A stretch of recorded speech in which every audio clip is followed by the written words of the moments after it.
All right, let's begin.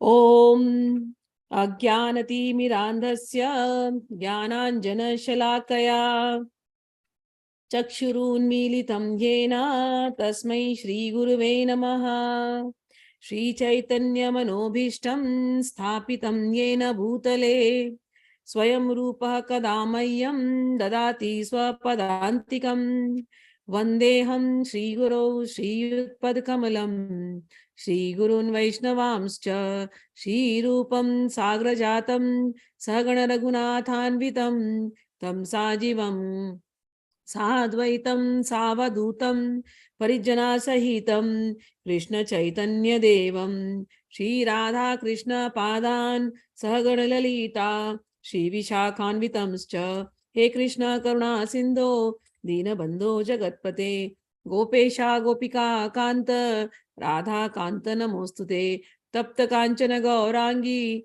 Radhe Vrindavaneshwari Vrishabhanu Sute Devi Pranamami Hari Priye Vancha Kalpatrubhyascha Kripa Sindhubhya Evacha Patitanam Pavanebhyo Vaishnavebhyo Namo Namaha Shri Krishna Chaitanya Prabhu Nityananda Shri Advaita Gadadhara Shivasadi Gaura Bhakta Vrinda Hare Krishna Krishna Krishna Hare Hare Hare Rama Rama Rama Hare Hare Namo Mahavadanyaya Krishna Prema Pradayate Krishnaya Krishna Chaitanya Namne Gaura Tvishe Namaha. We are on chapter 6, Dhyana Yoga, and we are learning through the process of Buddha's teachings, and we are trying to understand what Bhagwan has told here. Now we will go ahead and learn the other beautiful shlokas. All right. Bhagwan spoke about the method, how we meditate. We have spoken that in all the classes. So I'll go from shloka number 20th again today. Okay. Bhagwan said, in the stage of perfection or samadhi, one's mind is completely restrained from material mental activities by the practice of yoga. This perfection is characterized by one's ability to see the self by the pure mind and to relish and rejoice in the self. In that joyous state, one is situated in boundless, transcendental happiness, realized through transcendental senses. Established thus, one never departs from the truth, and upon gaining this, he thinks there is no other greater gain.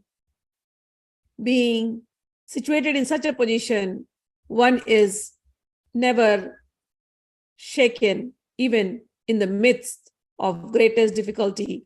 This indeed is actual freedom from all miseries arising from material contact. This is what is called as nirvana. This is what is called as mukti. This is what is called as liberation, salvation. How easy it is. I took a pause because I'm pretty sure the moment I say to people how easy it is, and their mind is like, no, it is not easy, it is so hard.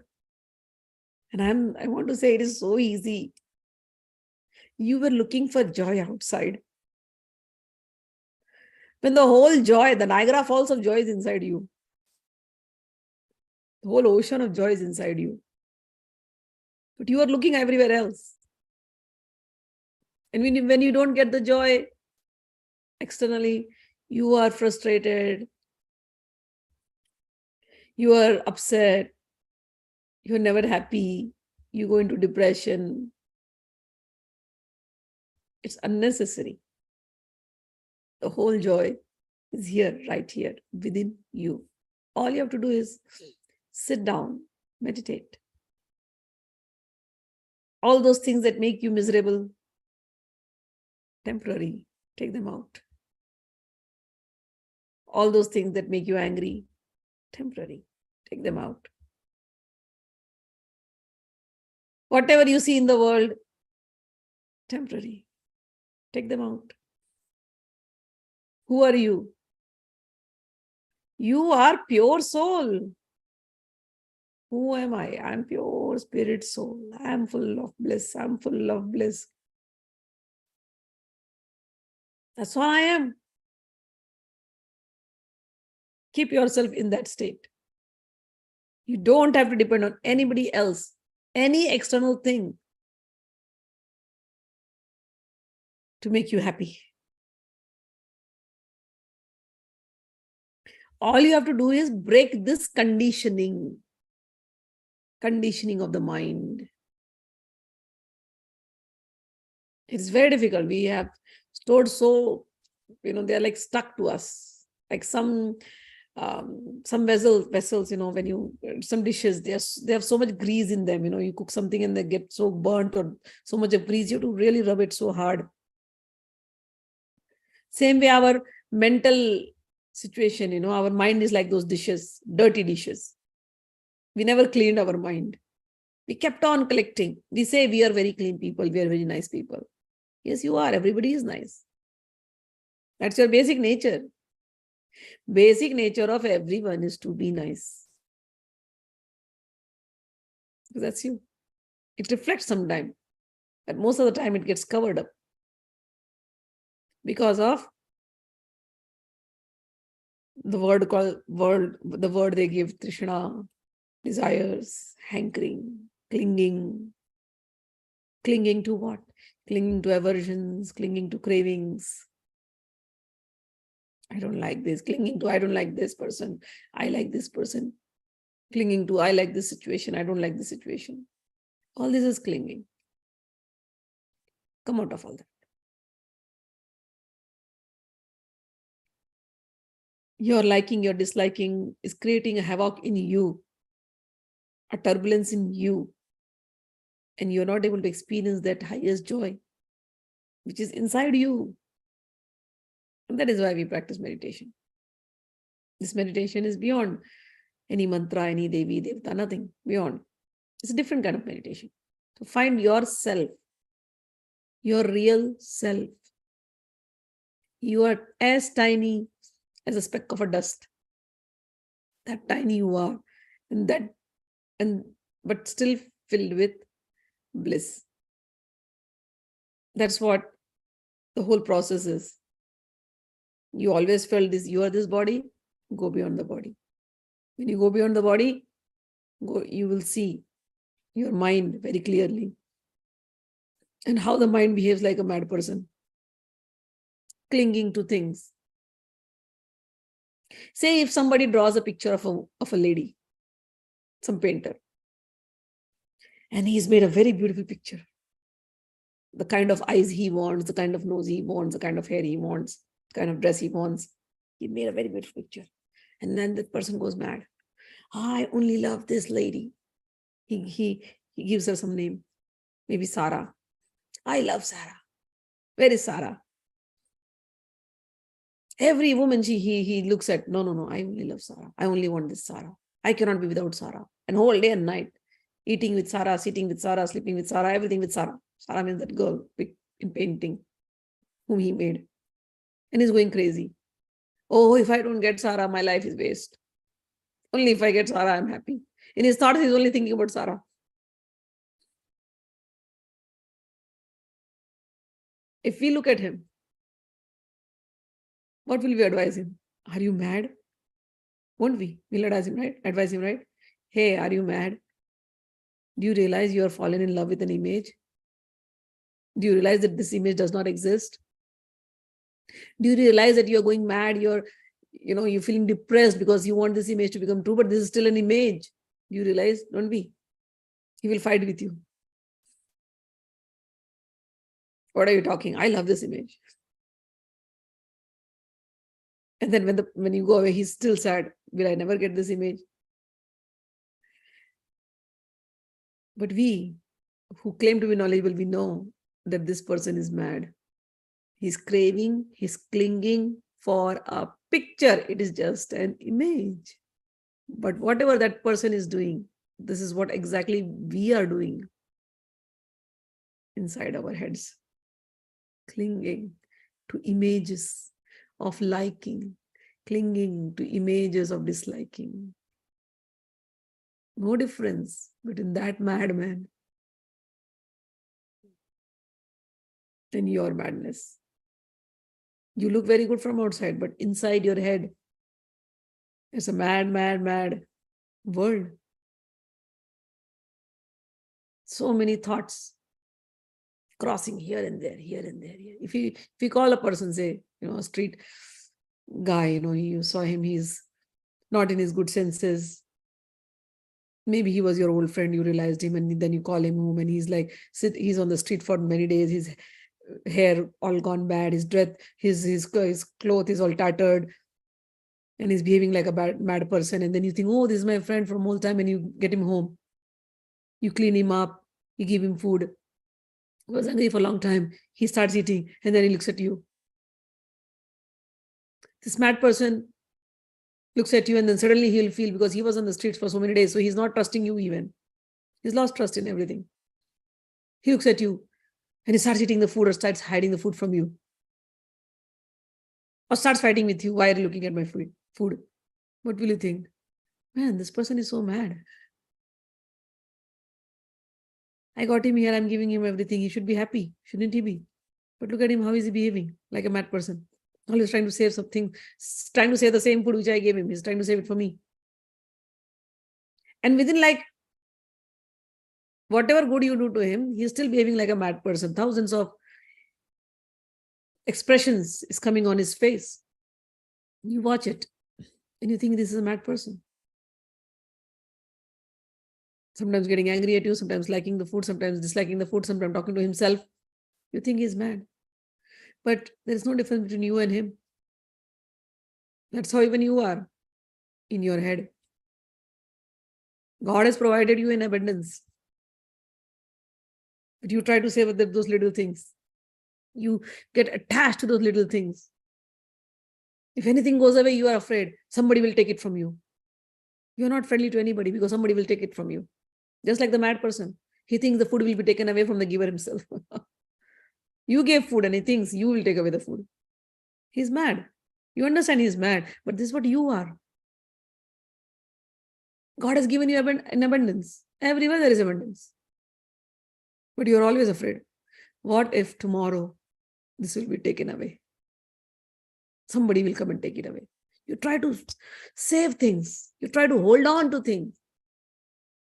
You try to hold on to relationships. You try to hold on to people. Thinking, what if? In your mind, you try to hold on to people. In your mind, you're trying to hold on to images. Your situation and the mad person's situation is no different. When we do dhyana, now Bhagwan has given all this knowledge and then he brought us to dhyana. And the way I have explained, if you do dhyana like that, you realize yourself. What all madness we have done through this body, what all madness we do through our mind, what all madness we do through our consciousness, all the madness, slowly, slowly, slowly, you start watching, and then you start wiping it off. And you reach to the place of that cleanliness, where there is no change. Everything is pure, sublime. That stage is the stage of ultimate bliss, as Bhagwan is saying here. Established thus, one never depart from the truth. The truth is truth. Everything else that is changing, it appears as truth, but it is only an appearance. The truth is truth. There is no change. It is thava. It is like fixed, absolute truth. If you reach there, you experience the bliss that you were carrying this bliss with you always, always. And that's what Bhagwan Buddha reached to that stage, which is being mentioned here. Established thus, one never departs from the truth, and upon gaining this, he thinks there is no other greater gain. Being situated in such a position, one is never shaken, even in the midst of greatest difficulty. This indeed is actual freedom for all miseries arising from the material contact. This is nirvana. And this is what Buddha yesterday, when I ended, he explained.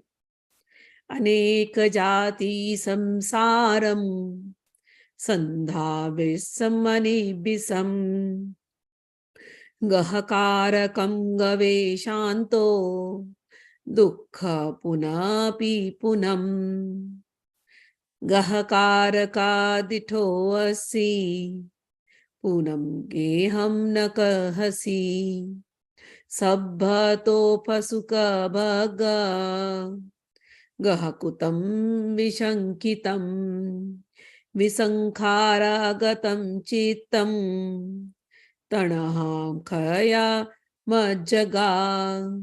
He said, in many, many lives, I kept on running after things. Kept on running after that one big source or whatever it is who created this whole world, this whole loka, this whole planet, this people, this craziness, who created it.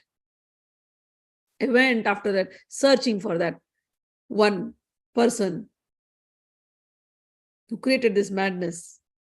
And the more I searched in different people, different situations, the more only I found only unhappiness everywhere. So many lives I have taken birth. Aneka jati sansaram. So many lives I have taken birth in so many forms. Sometimes I became an animal. Sometimes I became a tree. I started becoming a tree, animal, bird, reptile. All the forms I have taken. And in all forms, I wanted to probably enjoy, because my mental conditioning was to enjoy. I'm looking for that likable situation, that one day everything will be like this for me. I'm looking for that. So with that Trishna, that desire, I kept taking different forms. I kept getting into different forms, bodily forms. I kept taking birth after birth after birth after birth. Only thing I found was I was unhappy. But now I have realized that this desire, which was was creating a mental conditioning in me, was putting me into this situation of unhappiness. Now I have understood from where this came. This came from my ignorance. Now I have understood. Because of my ignorance, I got into a body. As I always tell, we can decide our death. This is so liberating. The thought itself, if you understand, the thought is so liberating. I was reading about Ford's biography. When he wanted to create the motor car, he created, right? At that time, people were going in horse carts. So he started discussing his idea to people. How to make a vehicle which will be faster than the horse cart. So what people's ideas will be, the one who is going on horse, what will they say? Oh, one horse is not enough. Make a horse cart with 10 horses.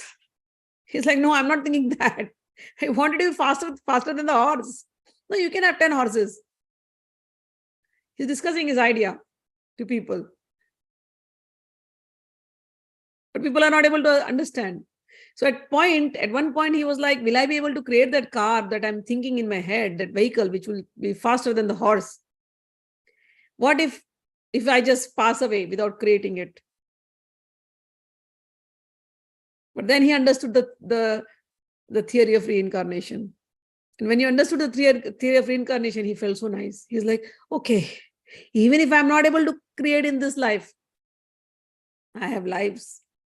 I can come back and I can create. I can innovate. So then he felt very nice, and then he went on to his work. So this theory, either ways, if you apply it like this, that you want to fulfill some desires, it is applicable. It makes you feel very nice and happy at that very moment. Whether what the desire will give you later, that is indifferent. But at this moment, you feel happy. You don't feel confined. You feel liberated. You don't feel confined. Oh, this life only. What if I'm not able to fulfill that? You feel liberated.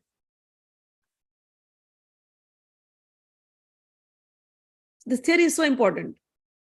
And then apply the same theory and go on, go on, go on. You feel liberated from the body itself, from the process of birth and death itself. Either ways, apply it mentally or apply it spiritually. Both ways this theory works. That's what Buddha says. Aneka jati samsaram sandhavesamani bisham. I kept running after that one big happiness, and I wanted to know who created this body. I understood I was the one who got stuck into this body in search of that happiness, the ultimate peace, the ultimate joy. But what did I get? Dukkha puna api punam. I kept getting dukkha. Dukkha means misery, misery, misery. Now I have understood. Gahakaraka dito asi. Now I understood who made this body. I've got the power. I feel powerful. My sanskaras, my ignorance, my karmas, I made it. I got stuck into it. Now, no. Since I've understood it now I'm not going to allow anything for this to happen. I'll be desireless. And I will not put any more desires in my chitta, in my conscious. I'm aware. So from now onwards, I live a very aware life. And I will not get stuck into this body. Even if I have to come into a body, I will come knowingly. There's a difference. You understand this part? Because in the beginning, when you're on the spiritual path, your only goal is not to come back to this body because you're so tired. Most of the people are very tired. That's why. Some of the people come into the spiritual path for enjoyment. They want things. They think if I'm spiritual, then I will attract all wealth and good things. They think like that. And when it doesn't happen, they feel very upset. Some of the people come for liberation. So different people come with different desires. But this is the beginners. But once you have achieved, liberation is not a thing which happens after your death. Liberation is a thing which is happening while it's a process. It's an evolution. It's a transformation that is happening while you're alive. And once you have solved this riddle of birth and death, then when you are living in the body, same situations are there. Nothing is changing. Nothing is going to happen. But you are different. You're not attached to anything. Nothing bothers you internally. You are free. Internally, that happiness never goes away. It's a transformation. It's a very strong transformation. So liberation, what you are thinking is a concept after death. No, it is while you are living, and when this body disintegrates, you are liberated. Again, since you know the science, it is in the consciousness, deep etched in the consciousness. I will take those shlokas now. If you again get this body, why will you get this body? For only one thing, to help others. To help others. A person who has gone into this state is not swarthi, as we call, not self-centered. He becomes so compassionate, he wants to help everybody else. So either he will work by coming in a body again, maybe in future, or he will work through others, but they work. So all these liberated beings, they're always there. They have understood it. They have experienced it. So we are all liberated beings, but the only difference is there's a covering on all of you. And that covering is making you think, I'm not liberated. I'm in bandhan. I'm in this. But a liberated person, his covering is gone completely. The veil is gone. Veil of ignorance is gone. He knows he's a liberated person. That's the only difference. And when he comes, that memory comes back again. Okay. So now we will go. We understood it as per him. Buddha said, I have understood the whole science. Now I will not get tied up in this body because there is no sankhara, there is no mental conditioning, there is no sanskaras.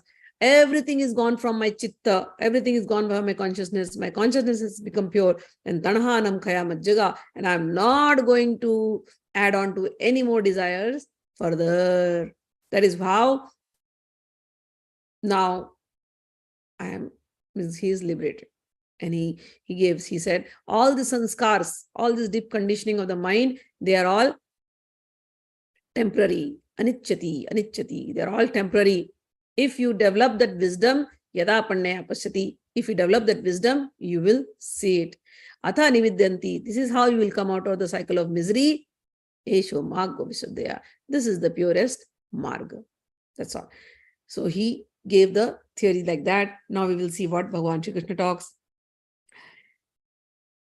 For the practice of yoga, what one must do, Shloka number 24, one should engage himself in the practice of yoga with determination and faith and not be deviated from the path.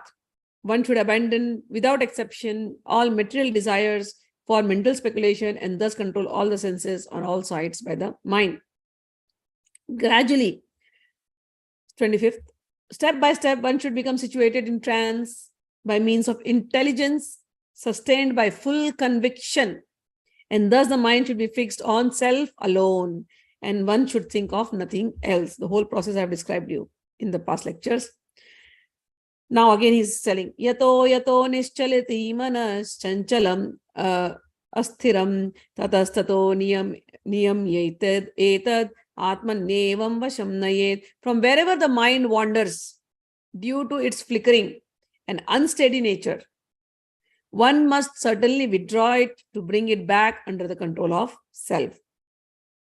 And then Bhagwan says, prashantamanasam enam yoginam sukham uttamam upaiti shanta rajasam brahma bhutam akalmasham. The yogi whose mind is thus fixed in the self verily attains the highest perfection of transcendental happiness. He is beyond the mode of passion and he realizes his qualitative identity with the Supreme, and thus he is freed from all reactions to past deed. 28. Yujannevam sadatmanam yogi vigata kalmashaha sukhena brahma sansarspam atyantam sukham ashnute.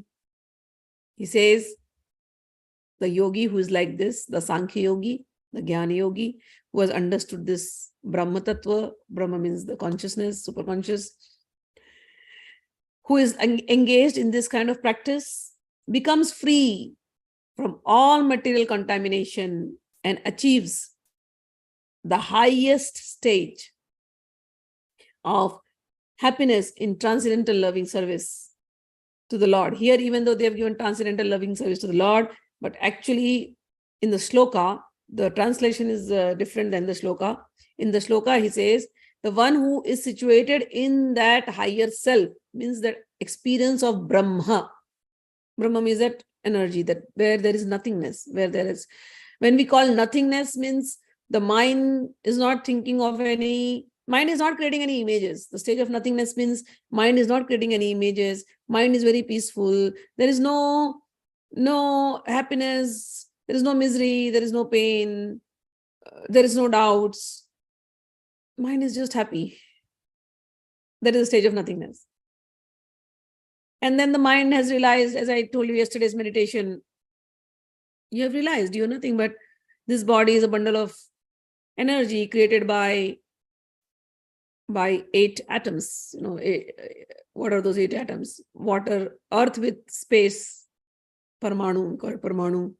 Then fire with space, water with space, element. All these 8.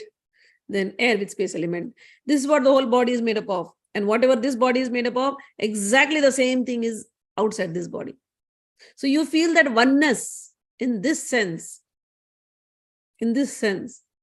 When I meditated, say, yesterday I talked to you the meditation. When I meditate, I'm talking right now. I'm meditating on my talking right now. And I'm talking, when I'm talking, there are 2-3 things that are happening. The air element is getting modulated. The touch of the tongue and the thing is getting modulated. The water element inside is getting modulated. So the same thing, if I meditate on the air element, the same air element is outside, right outside my body. Outside my body is space. The same air element is touching me from outside. So the air element is in touch with the space element. If the water element is in my mouth, while I'm talking, I'm swallowing some saliva, some spit to keep the throat moist. The water element that is there inside, it is outside also in the space. If the temperature goes down, it will start condensing. While I'm talking, to give me that energy to talk, the fire element is activated. To give me that energy, I'm warm, that's why I'm able to talk. If I'm cold, I won't be able to talk. The same fire element, from where is that fire element in my body activating? The same fire element is externally. The sun is there. The sun is giving us the fire element. It is heating my body. The same body temperature outside is a little different, but inside is little different. It is maintaining. So I meditate like this. If I am the air element, outside the air element, along in the space is also the air element. So air and space is going together. Fire element, fire and space is going together. I'm sitting on a chair. This chair material is like matter, full matter. But this chair material is made of earth matter. My leg is down on earth. I'm able to sit because my spinal cord is supporting me. The spinal cord is made up of bones. Bones is earth. So this body, which is made up of earth, is right now in touch with the earth, and earth is in space. So we start meditating like this. Whatever is outside is inside, inside and outside are the same. Whatever is in microcosm is in the microcosm. Yat pinde tat brahmande, yat brahmande tat pinde. It's the same. And then I see that sameness, that continuity in the elements, same continuity is there, and that elements is nothing but atoms bonded together, parmanu, molecules. That's all that is. Atoms bonded together. So this is what is called Advaita, or experiencing that oneness. And when I go inside my mind is beyond. Mind is so subtle. It is just space. Mind is everywhere. My mind sitting here can be in India at the same time. How? Space element. Space element is always there. So I experience that oneness. So this oneness, the way it is created, the way my body or my mind has been created, same way, everywhere it is the same thing. Same oneness. Same oneness. There's a unity in diversity everywhere. It is there. So in the Shloka, when we read the 28th Shloka, this is what he is saying. Thus the self-controlled yogi, constantly engaged in yoga practice, becomes free from material contamination. There is no material contamination right now, internally. And he achieves the highest stage of perfection in the transcendental self. That should be the translation. But here they have, in the transcendental supreme, that should be the translation. Here they have given loving service to the God. Anyways, 29th Shloka. Sarvabhutastam atmanam sarvabhutani chatmani ikshate yoga yuktatma sarvatra samadarshana. Now, Bhagwan is telling what is the nature of a true yogi. Very important shlokas. We may meditate like this. Theoretically, everything seems fine. But in nature, have we changed? That is very important.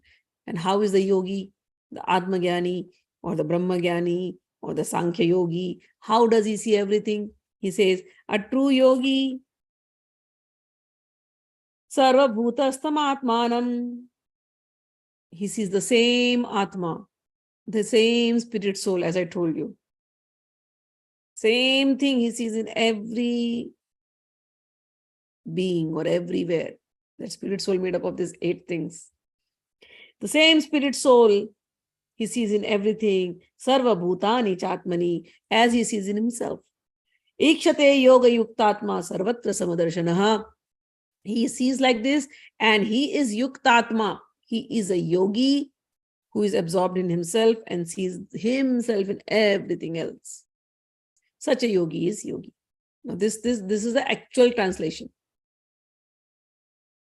Now here, the translation that is given using the bhakti, they have done a little different. Here they are saying, a true yogi observes me in all beings and sees also every being in me. Indeed, the self-realized person sees me, the Supreme Lord, everywhere.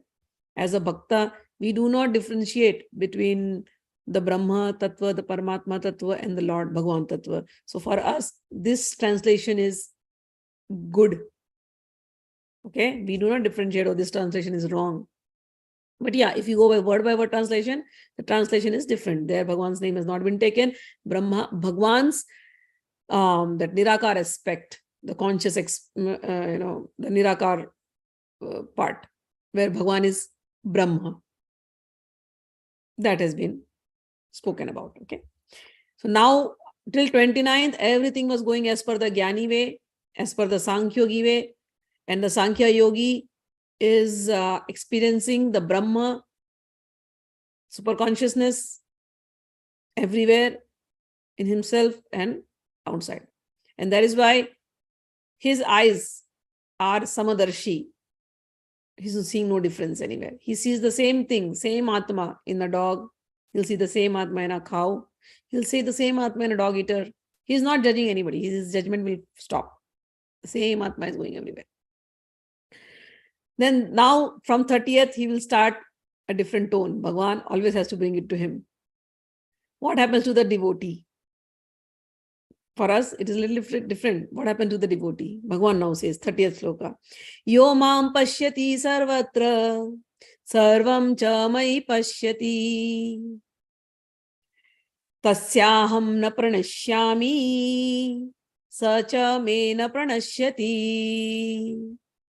Bhagwan says, for my devotees, who is my devotee? For one who sees me everywhere. Me means, here he has using the word mam, mai, me, 3 words. When there are these words used, mam, mai, me, it is only telling about Bhagwan Sri Krishna, who is in a form talking to Arjuna. When he uses different words, Brahma, Atmanam, Paramatma, Mokshapada, he is using the third person.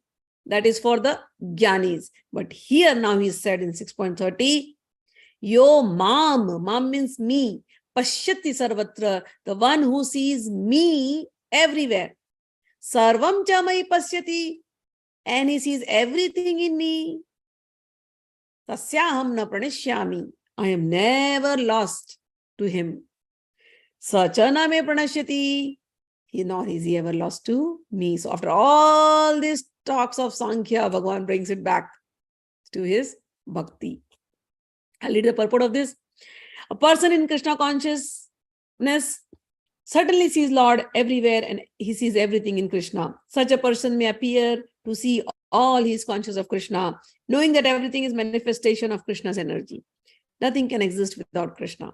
And Krishna is the Lord of everything. This is the basic principle of Krishna consciousness. Krishna consciousness is the development of love of Krishna, a position transcendental even to material liberation. At this stage of Krishna consciousness, beyond self-realization, the devotee becomes one with Krishna, and in the sense that Krishna becomes everything for the devotee. And the devotee becomes full in loving Krishna. An intimate relationship between the Lord and the devotee then exists. In that stage, the living entity can never be annihilated, nor is the personality of Godhead ever out of the sight of the devotee. To merge in Krishna's spiritual annihilation, a devotee takes no such risk. It is situated in the Brahma Samhita. Premanjana churita bhakti vilochanena santa sadaiva hrideshu vilokayanti yam shama sundaram achintya gunaswarupam govindamadi purusham tammaham bhajami. I worship the primeval Lord Govinda, who is always seen by the devotee, whose eyes are anointed with the pulp of love. He is seen in his eternal form of Shyam Sundar, situated within the heart of the devotee. So Bhagavan in this shloka, this is taken from Brahma Samhita. So he starts, Premanjana Churita Bhakti Vilochanena. How the devotees see the Lord? They put the kajal, coal, or black coal of love.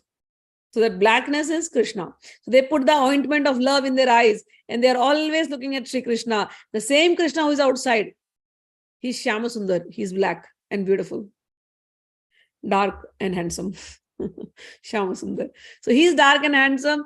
And we put his darkness as the love in our eyes. And we look at him outside in the murti. And the same Shyama Sundar we look it into our heart. So this is the situation of devotee. And Bhagavan says, the one who is looking at me like this, inside the heart and outside the heart, I am never lost to him. He is never lost to me. At this stage, Lord Krishna never disappears from the sight of devotee, nor does a devotee ever lose sight of the Lord. In such a case, in the case of a yogi who sees Lord as Paramatma within the heart, the same applies. Such a yogi turns into a pure devotee and cannot bear to live for a moment without the Lord within himself. So Bhagwan till 29th shloka spoke about Advaita. 30th shloka, he's speaking about bhakti. And 31 shloka, before people start thinking Advaita is right or bhakti is right, 31 shloka, he is acknowledging both. He will say,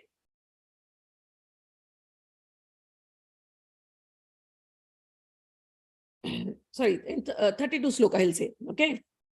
Sarva bhuta sthitam, 31. Sarva bhuta sthitam yomam majatye ekatvam asthitaha sarvatha vartamano api sayogi mai vartate. Such a yogi who engages in the worshipful service of the Lord of the super soul, knowing that I and super soul are one. So Bhagavan is saying this. So if somebody is an Advaiti who is seeing the super soul and meditates on him, Bhagavan is saying it's good. If somebody is a bhakta, seeing God everywhere in different forms, Bhagavan says he is also good. And he has maintained that everywhere, okay? So there is no argument, there is no debating here. Before people start being argumentative, logic and all those things. No, Bhagavan is giving answers very clearly in 31 shloka. Such a yogi who engages in the worshipful service of the super soul. Super soul means inside the heart. Knowing that I means the form which came, and the super soul are one, always remains in me in all circumstances. So both were acknowledged. And again he goes on saying in 32, he continues, Atmopamyena sarvatra samam pashyati yu Arjuna sukham vayadi va dukkham sa yogi paramo mataha. Both the yogis, okay, one who is seeing God in form and one who is seeing the God as a formless. Both yogis will have a certain qualities. And what are those qualities? Bhagavan says in 32 shloka, he is a perfect yogi who by comparison to his own self sees the true equality of all beings in both their happiness and their distress, O Arjuna. So this is what it is, the yogi. Yogi will see yogi's nature, whether he's an Atma Yogi, Sankhya Yogi, or whether he's a Bhakta. His nature is, he will feel sad for others because they are in illusion, they are in ignorance. Or he may not feel sad for others. Bhakta will feel sad because he's into feelings. So he will feel sad. Oh, they are ignorant. They are not in touch with Krishna. That is why they have made their life miserable. If they get Krishna prem, their life will be happy. A Sankhya Yogi, he knows, oh, this person is in misery because he does not have the knowledge. If he gets the knowledge, that misery will be gone. So this is how both of them are seeing. But both of them, they are not thinking about themselves. Both of them are happy within themselves. So their nature is paradukha dukhi. They will feel sad for the world. Tata sukhi. And they will be happy in others' happiness. They both the yogis, whether it is karma yogi or bhakta or whether it is a Gyan yogi, both have risen beyond their body. They for themselves, they don't have any pain or pleasure. They've gone beyond the body. They've gone beyond the mind. They've gone beyond their ego. For them, there is no pain or pleasure, but they do feel for the world who is in pain or pleasure. And that is why they will come, they incarnate to help others. In Buddhism, I've heard, I don't remember the name of the saint, but this saint's murti was there in the Chinese temple I used to go, and and I asked why about him, and the monk said, this saint, he has decided he will not, he's liberated, he's a Buddha, but he's still there, and he does not want to go to the final nirvanic stage. He still holds himself in the spirit, so in the spirit form, to help every living being come to the other side. So he has done that journey. So what he was telling, he had told me according to his understanding, but this is there in our books already. Our saints are there in Tapaloka, Marloka, Janaloka, Satyaloka. They're waiting there. And from there, they're helping every soul on earth. And some of them will incarnate. Again and again, they will incarnate to help people on earth. Everybody should know the way to go back to Godhead, to go back to the real self. So what? This is a game created. So what? There is always the guide to play the game. There is always some lifelines to play this game. And this lifeline is our satsangas. This lifeline is Bhagavad Gita. This lifeline is gurus. This lifeline is all those liberated saints, liberated beings, all the Buddhas. They will always be there. Okay? So here, Bhagwan said that such a person, he is a perfect yogi who, by comparison to his own self, sees the true equality of all beings in both happiness, in their happiness and their distress, O Arjuna. Then, after hearing all this, Arjuna is telling what we always feel. After reading the Sankhya Yoga philosophy, the Atma philosophy, washing off your sanskaras, cleaning a deep cleansing of your mental conditioning, taking away happiness and distress and everything. When we read all this thing and we heard all these things, the path seemed so difficult by hearing for some. But in experience, I'm telling you, it is not difficult. It is just that you have to practice. But yes, one thing with Sankhya, you have to practice in a secluded place. You have to take a break. That I have always told you. But the path is not difficult. It is just that you have to make the journey. But Arjun is now the question that he's putting for us. He says, Arjuna vacha yoyam yoga svaya prokta samyena madhusudana etasyam na pashyami chanchalavata sthitim sthiram. 34th shloka. Chanchalam hi mana Krishna Pramati balavadridam tasyaham nigraham manye vayoriva sudushkaram. Arjun now says what we all want to say to Bhagwan. Bhagwan, whatever yoga system you gave, wow, it feels so nice to hear. But really, when it comes to practice, it is very difficult to practice, Bhagwan. How many times you have told, control the mind, control the mind, control the mind, control the senses. First of all, we don't even understand what the controlling of the senses means. And control the mind, how is it possible? The eyes are going to look something and the mind is going to create a picture. The ears are going to hear something and the mind is going to create a picture. How, Bhagwan? It is so difficult. The mind is so difficult to control. Arjuna is saying the same thing. He said, Oh Madhusudan, the system of yoga you have summarized, Sankhya Yoga, appears impractical. And not only that, Bhagwan, unendurable. I cannot endure so much of pain sitting and just watching your breath. I tell you, this was very difficult. I've shared my experiences. Knowing your body, knowing your mind, so difficult. So this system seems impractical. Arjuna has told what we wanted to secretly tell. He just openly told. It appears impractical, Bhagwan. And second, it is unendurable. Because the mind is restless and unsteady. And Bhagwan, let me also tell you one thing.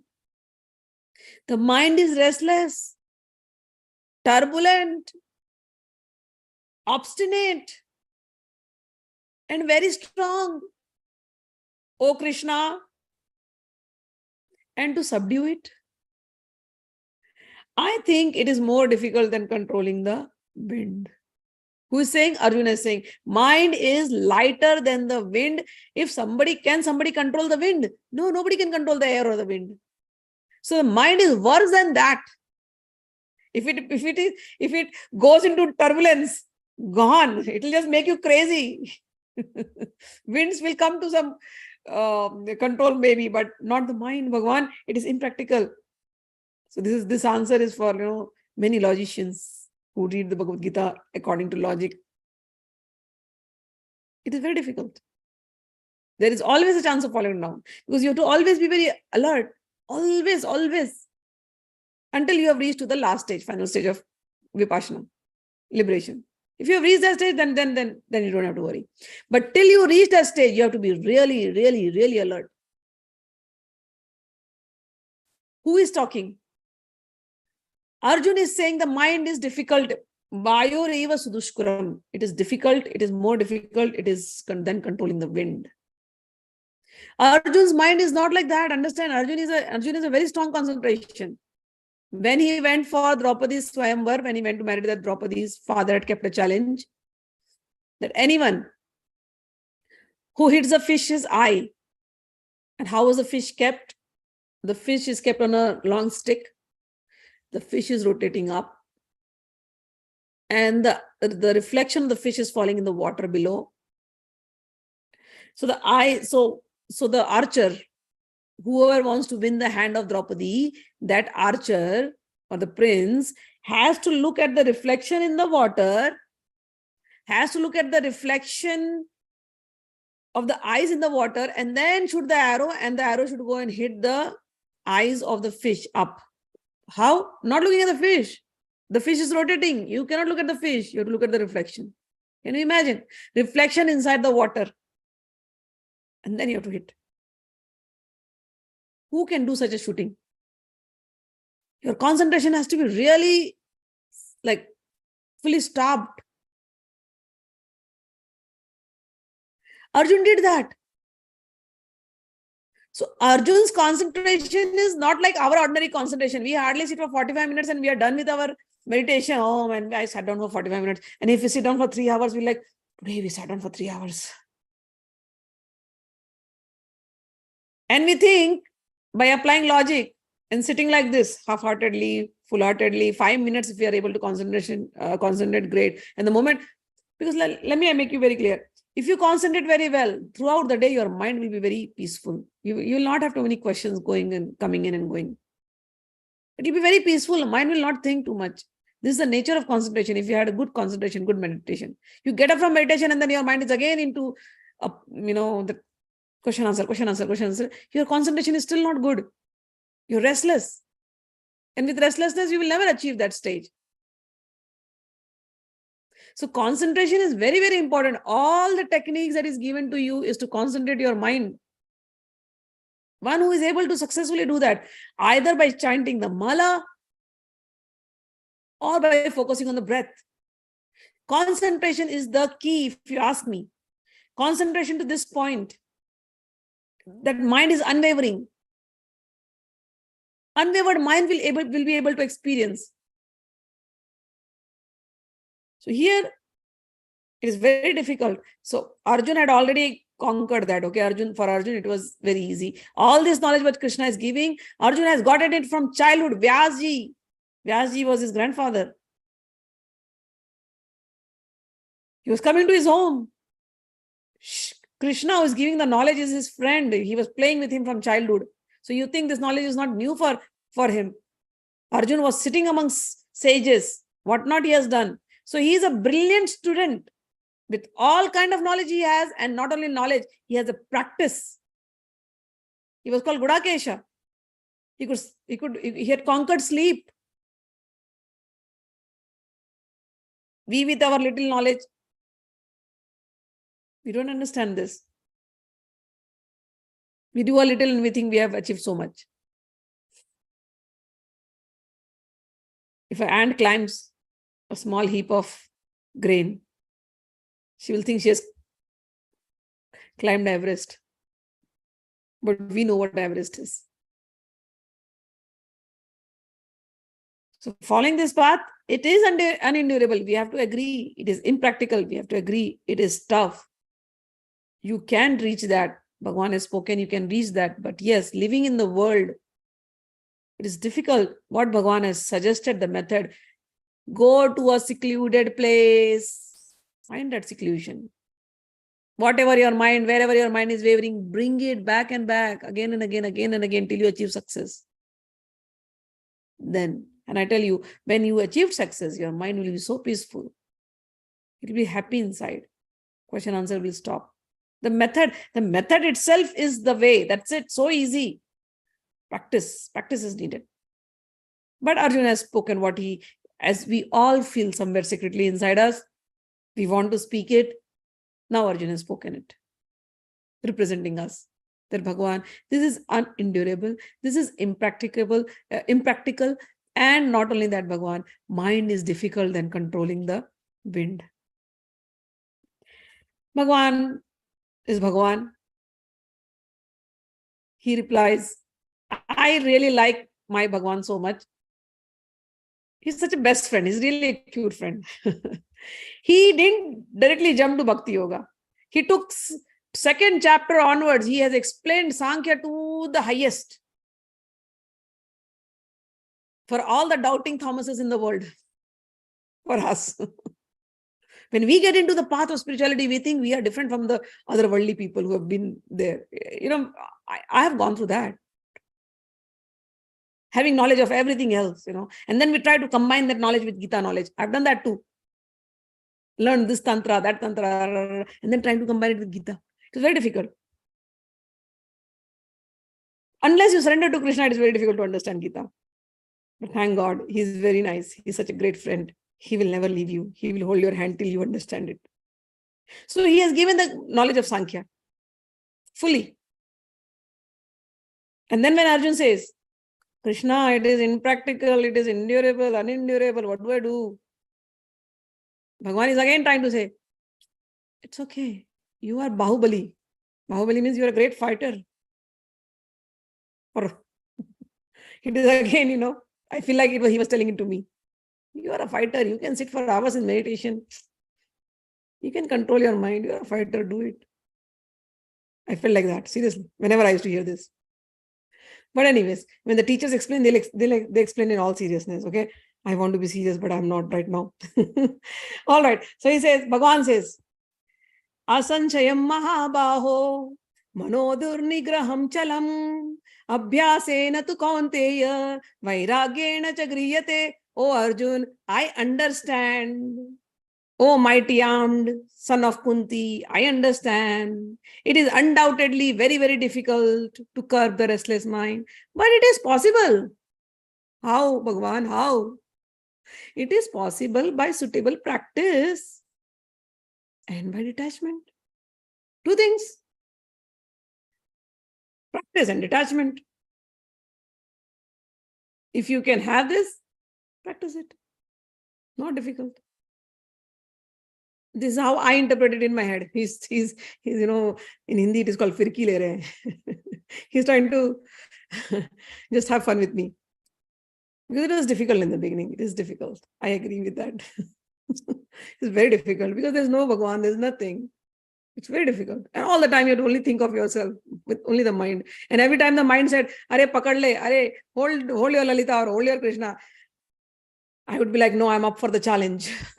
I will not. This Lalita and this Krishna is all mind-created images. I wanted to do that. So it is very difficult. So and then every time you read this Shloka, then it's like, okay, you can do it. You are very strong. Oh, mighty armed. Do it by practice. Practice every day. And vairagyena cha griyate. Be a vairagi. Vairagi, one is go to the secluded place. Second, vairagi means vitarag. Vitaraga bhaya krodha. You are practicing this and people will challenge you. And then you cannot get angry on them. My father was my biggest challenger. He will also poke me. And I can't get angry on him because vitaragi, right? I'm vairagi. So I cannot get angry. I cannot get agitated. I cannot get irritated because every agitation, everything that is apriya is creating a dvesh in me. So I have to be very careful. I have to be careful about the Vedana, about the sensation. Vedana is the Dhamma. Vedana samosarana sabbe Dhamma. So I cannot do all that. So it is tough. Vairagyena dharyate. Vairagyena dharyate means you hold on by becoming a viragi, vitaragi, vitaraga bhaya krodha. Only the one who has done this exercise will be able to succeed in this. So Bhagwan said, I used to laugh later, like I understand what it means. When you go on the journey, you understand what it means. But here now Bhagwan is saying, for all those serious people, Bhagwan is saying seriously, okay? Seriously is saying, I'll be serious too. Oh, mighty armed son of Kunti, it is undoubtedly very difficult to curb the restless mind, but it is possible by suitable practice and detachment. Abhyāsena tu kaunteya. Remember this line every time you fail in your sadhana. Bhagwan is saying, Abhyāsena tu kaunteya vairagyena cha griyate. I've repeated this in my head many times. Whenever I felt, I will fail. Abhyāsena tu kaunteya vairagyena griyate. What is expected? To become vairagi. Vairagi means become free of attachment. That is what is expected. That's all. And what is expected? Practice is expected. That's all. You won't fall. Abhyāsena tu kaunteya vairagyena cha griyate. This is the mantra. No more mantra here. Abhyāsena tu kaunteya vairagyena cha griyate. Whenever the mind would fall, whenever the helplessness would come, whenever you feel, oh, you can't do this. No, this is what you remind yourself in Sankhya. Practice, practice, practice, practice, practice, practice, and practice detachment. Detachment means not cutting off from the world. You're not cutting off. You will be in the world, but your reaction that you are holding on, that reaction you have to cut off. If people said something, the reaction, what you're doing, that you have to be very careful. Vairagyena cha dharite. Vairagya, being a vairagi, is a state of mind, internal state of mind. No attachment, no attachment. No attachment even to the bad words, no attachment even to the good words. Whatever people are saying, good for them. Okay, so this is how it is. And then Bhagwan went on, asanyatātmana yogo dushprāpa iti me mati vaśyātmana tu yatata shakyo avaptum upayatah. For one whose mind is unbridled, self-realization is difficult work. But for whose mind is controlled and who strives by appropriate means, he is assured of success. That is my opinion. Hum honge kamyab ek din. Yes. Bhagwan says yes. So then Arjuna asks again. Arjuna's another question, which again we all have this in our head. That what if we start on this path and we fail? There are so many paths to reach God. We start. Some days we hear about Sankhya, the glories of Sankhya, we want to follow that. We went to Vipassana, we want to follow that. And then we do it with full josh, full enthusiasm. And then we stop. There are so many paths to reach God. It's like if you want to reach Gangotri, there are so many ways. You take the national highway or you go from city to city or from village to village. There are so many ways to reach to Gangotri. And if you have not reached Gangotri, no problem. If you want to see Ganga, you can go to any of the shores. You can go to Calcutta, you can go to UP. You can see Ganga from many places. You can go to Rishikesh, Haridwar. You'll see Ganga at different places. Ganga is Ganga. Same water flowing everywhere. But there are different paths to experience Ganga. Similarly, Ganga means, again, so to experience this spiritual bliss, there are different paths. Tantra path, Yoga path, Ashtanga Yoga path, Sankhya Yoga path, Bhakti path, so many paths to go. So sometimes you will get so inspired. Oh, okay, Vipassana, Vipassana, Vipassana. You go by Vipassana path, no problem. But then you go there for a few months and then you are like, okay, I can't do it. And then you come back home and then you see everybody's worshipping Krishna. Oh, let me also worship Krishna. Then some tantric comes to you. What, Krishna? This is all like this only. You worship tantra, you get yantra and all those things. Then you know. Okay, then you go there. Then you read some books on the power of now and nothingness. And then you want to become that. So in the mind, you prepare all this hodgepodge. Why are you preparing all this hodgepodge? Khichdi? Because you're not walking on that path fully. Why you're not walking on the path? To me, Gita helped. Gita really helped. Abhyaase na tu kaunteya vairagyena cha griyate. You have to leave everything for some time and practice it to the fullest. None of the path is so difficult. No, it won't.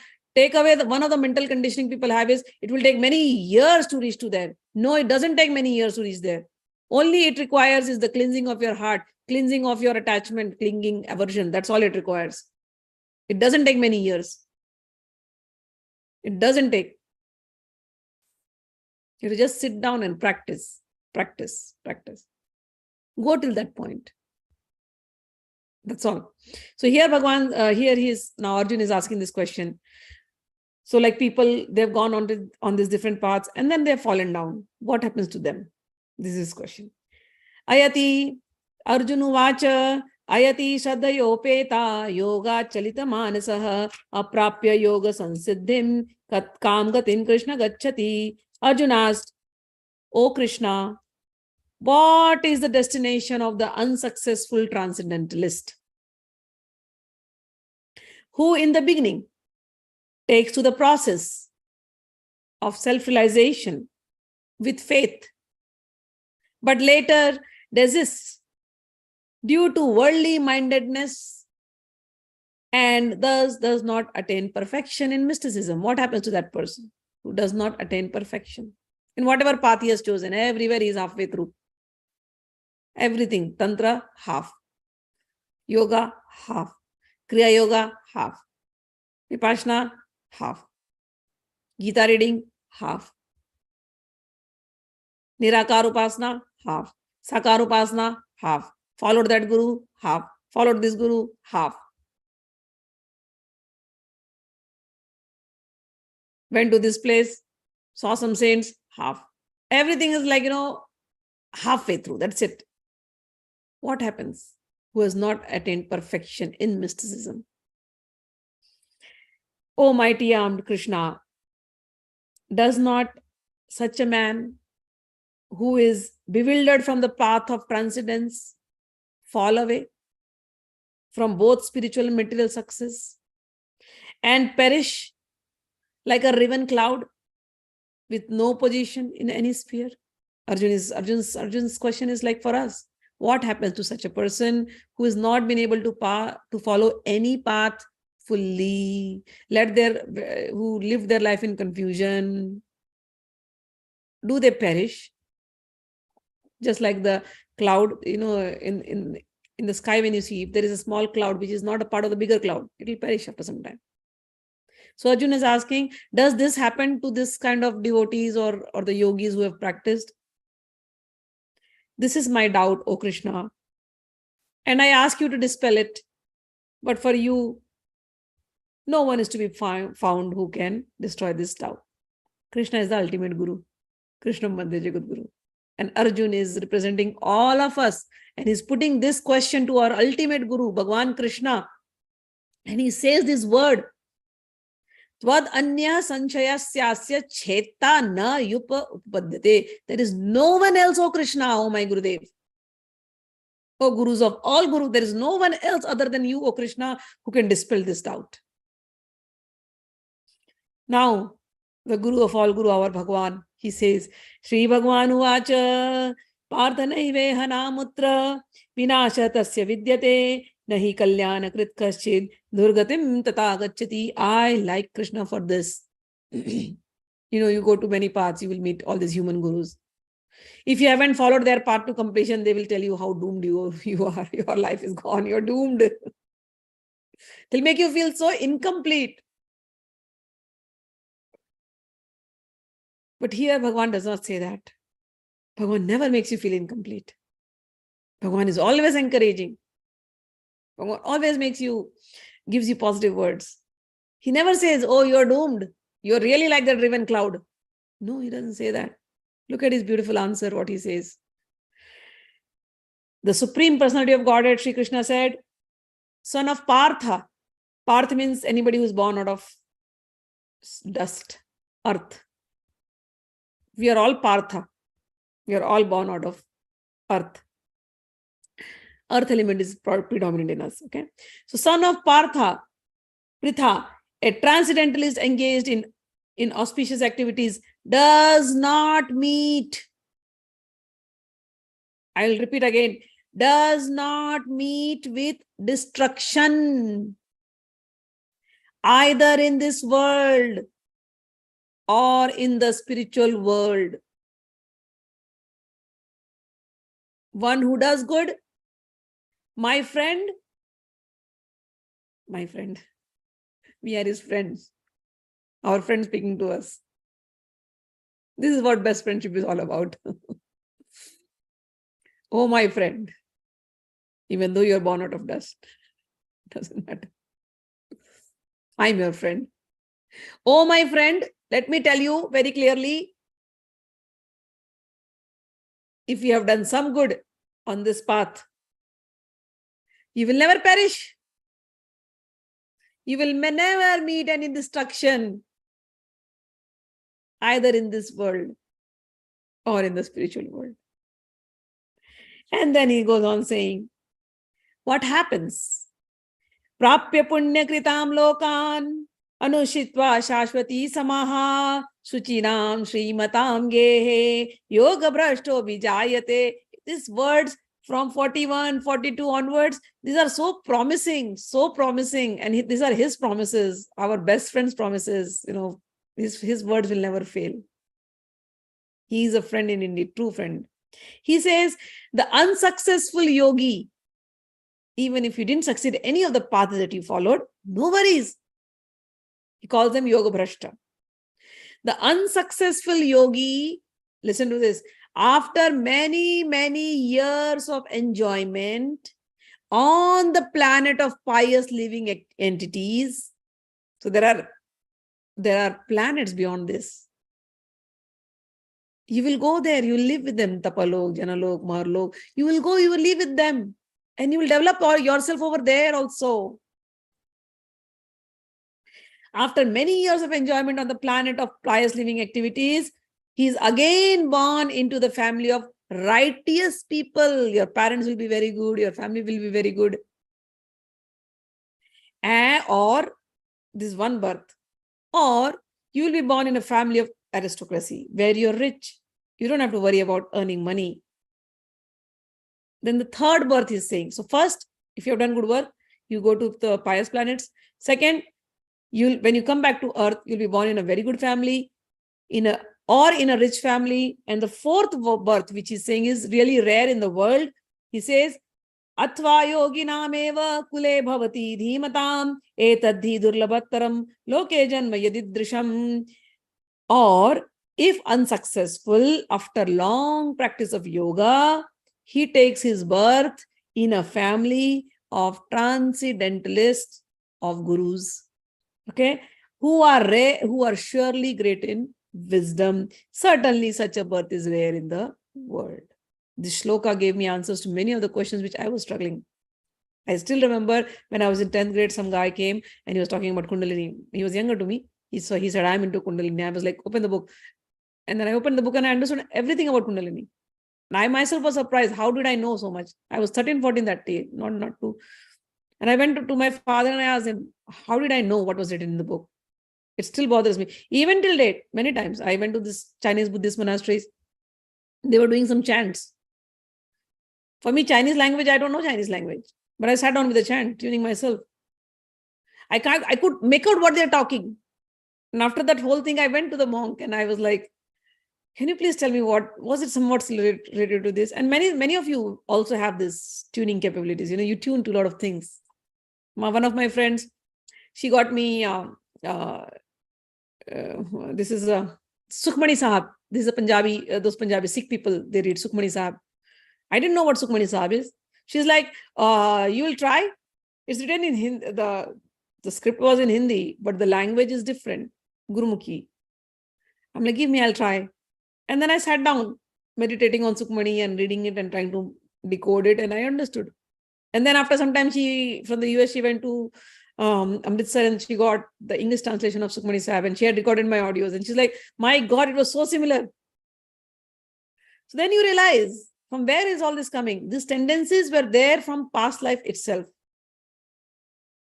Already in the past life, we have worked on this. And that is why in this life, we were reviving it. And this answer is giving. Bhagwan is giving this answer. My birth was in a family of a guru. My father is a guru. From childhood, I see mystics, saints, my children, when I tell them the stories, they'll be like, Mom, your stories are like Harry Potter, straight out of Harry Potter's book. But I have seen that life.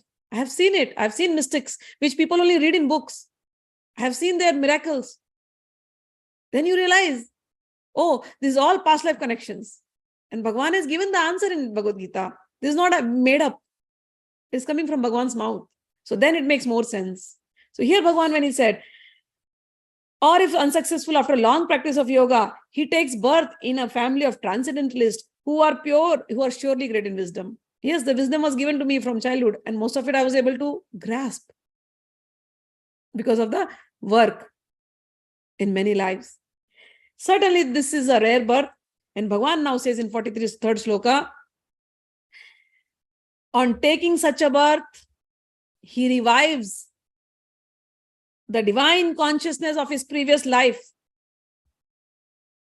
And he again tries to make further progress in order to achieve complete success, O son of Kuru. So all of you who are coming from different backgrounds,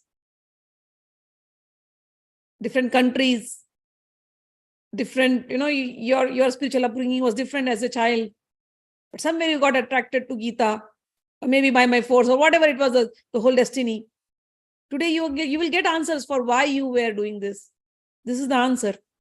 Why you got attracted towards Krishna, or why you got attracted to Lalita Tripura Sundari, why you got attracted towards Tantra, even though there is nothing in your home like this. You were reading some other books, you were reading Bibles, you were reading Guru Granth Sahib, you were reading other things. But why you got attracted to this? Why you got attracted to Vani, to the speech? Bhagwan is given the answer. From your past lives, your sanskaras, you are reviving those divine consciousness. So in this life, make the best use of it. And even if you fail, no problem, don't worry. Try your best. Even if you fail, no worries. We'll go to pious planets, come back again in a good family, enjoy. And then you will revive the consciousness and you will work hard to go back to Godhead. Done. Bhagwan in 44th Shloka says, I'll read the Shloka translation and we'll end the class. By virtue of the divine consciousness of his previous life, he automatically becomes attracted to the yogic principles, even without seeking them. Such an inquisitive transcendentalist stands always above the ritualistic principles of the scriptures. For him, rituals don't matter because his family will be following a certain ritualistic pattern, but that person will be like, no, this is not meant for me. He will be beyond all the ritualistic pattern. And when the yogi engages himself, 45 Shlok number, in sincere endeavor in making further progress, being washed of all contaminations, then ultimately achieving perfection after many, many births of practice, he attains the supreme goal. Now Bhagwan is going to mention the order. Who is the supreme most yogi? Now he will say. So he starts saying, I'm not reading the shloka, I'm just reading the translation. Shloka number 46. He'll start from here. A yogi is greater than the ascetic. Ascetic means those who are doing tapasya, austerities, to reach to that state. So somebody who's already reached is called yogi. He is greater than the ascetic greater than the empiricists means who are logicians, who are trying to find answers through logic. No, somebody who's in austerity is better than the logician, logical. Okay. And is greater than the fruity workers. There are some people who will be like, no, how much we are doing good work, that's it. So yogi is higher than all of them, the Sankhya Yogi specifically, who is situated in the self. Therefore, O Arjuna, in all circumstances, be a yogi. You must be a yogi. And then he ends up in 47th Shloka, which is the last Shloka. He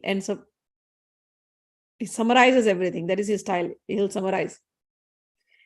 A yogi, a Sankhya Yogi or a Gyan Yogi who is always absorbed in the self, there is somebody higher than that yogi too.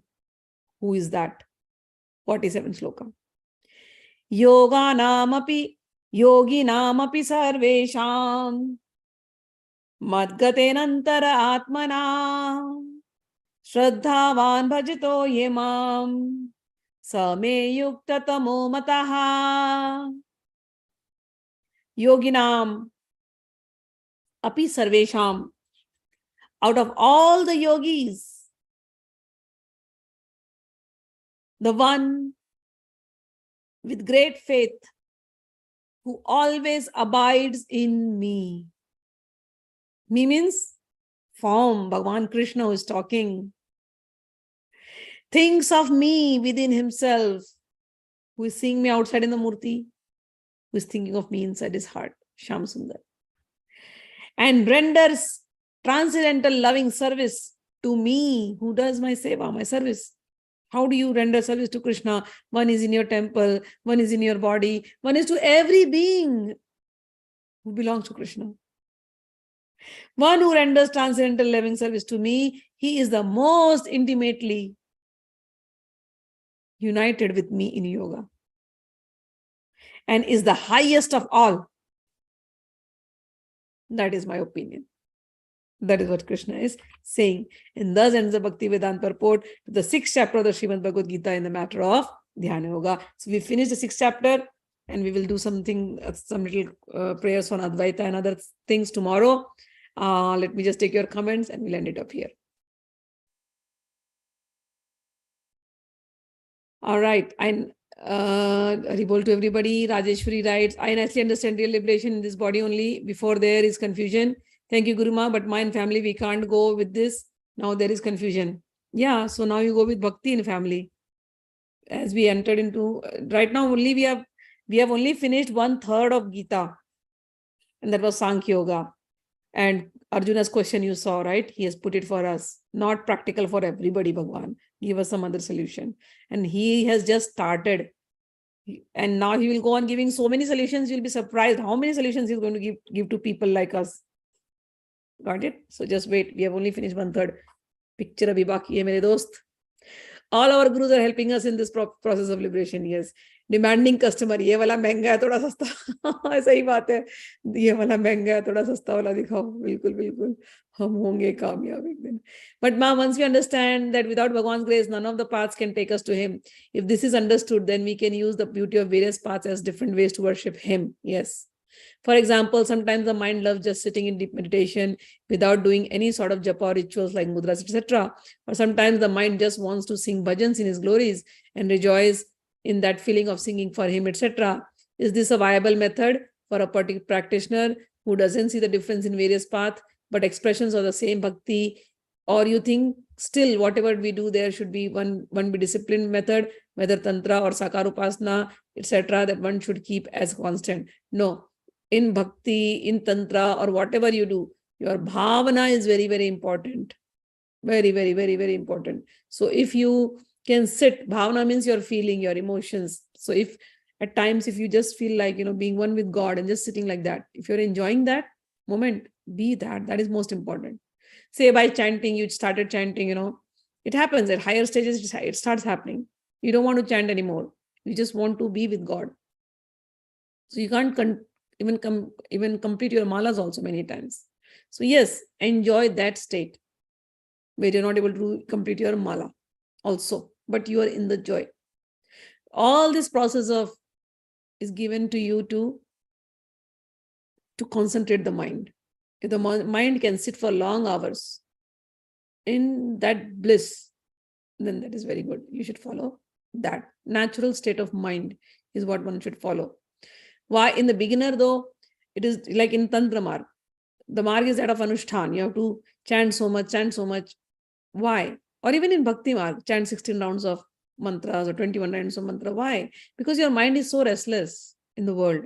If we tell them, the students come and we just tell them, oh, sit and meditate, it is very difficult for them because the mind will be running everywhere here and there.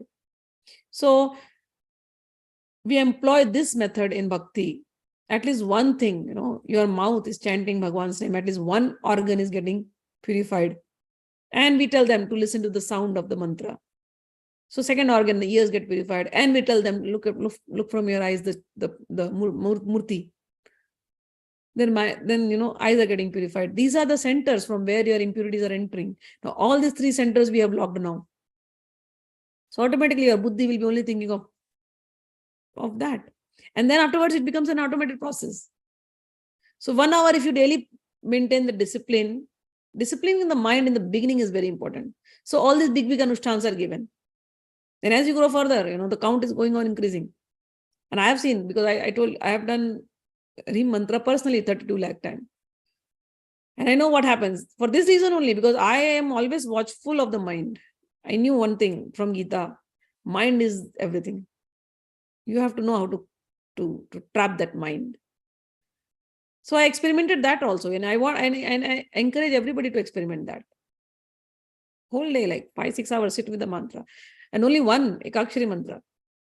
After some time, you can't even chant the mala because the mantra is going so fast. So you can't. So then I said, then I started putting time in doing it. And then afterwards, when the meditation goes into para, that time your tongue also won't move. Nothing is moving. The body, the mind is internal. Whatever the consciousness is chanting the mantra so fast, no time or nothing. You will sit there for hours. So sitting there and being in that zone and enjoying that nad or the sound, that is what we are aiming for. So in spirituality, these are the steps you aim there. So from there, once you have started practicing enjoying the nad and the sound and whatever that mode, after that, a different journey will start. That is different for everybody. There's a little differences, but yeah. So for now, what you're doing is good. Continue doing that. Some days you will some days you will enjoy chanting. Some days you will enjoy bhajan. Some days you will enjoy sitting and meditating on that nirakar. Everything for now is okay. But the goal you understood. Enjoying that peaceful state of mind where there is no disturbance. And when you come out of the meditation also, you face the world, you're working in the world, but there's no disturbance inside at all. That is the goal. I love Sukhmani Sahib Ma. In the very beginning, it starts with Ustat or Stuti of the Guru. And when you taught me about Akhanda Mandalakaram, it was such a great connection. Bani from Sukhmani Sahib, Adi Guru Nama, Jugad Guru Nama, Sat Guru Nama, Shri Gurudevaya Nama. Yes. Ma, today I'm at Tirumannamalli near Chennai, Maharshi Ramana Ashram for Guru Purnima. Wonderful. Enjoy. Tell my namaskar to Ramana Maharshi too. All right. Okay. So we'll end up the class now and we'll see you tomorrow. You all have a Krishnamai and a Lalitamai day. Jai Shri Krishna, Jai Ma. Haribol, thank you. Krishna, Jai Ma. Thank you, Ma. Thank you, Ma. Thank you, Ma. You're welcome.